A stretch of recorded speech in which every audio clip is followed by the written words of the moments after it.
শেখ হাসিনা বলেছিল শেখ হাসিনা পালায় না, বলেছিল, আপনারা শুনেছেন, বলেছিল। এখন আমি এই নান্দাইলের হাজারো লাখো জনসমুদ্রের কাছে জিজ্ঞাসা করতে চাই, শেখ হাসিনা পালাইছে না পালায় নাই? যারা বলেন শেখ হাসিনা পালাইছে না পালায় নাই? শেখ হাসিনা পালাইছে, পালাইছে, পালাইছে, শেখ হাসিনা পালাইছে, পালাইছে, পালাইছে, শেখ হাসিনা পালাইছে, পালাইছে, পালাইছে, পালাইছে।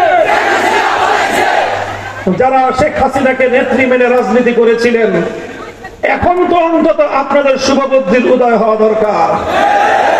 শেখ হাসিনার কথায় আপনারা আমাদের বিরুদ্ধে মাঠে নেমেছিলেন, শেখ হাসিনার কথায় আপনারা এদেশের কোরআনের মাহফিলগুলোতে হামলা চালিয়েছিলেন, শেখ হাসিনার কথায় আমাদের কোরআনের মাহফিলগুলোতে 144 জারি করেছিলেন, শেখ হাসিনা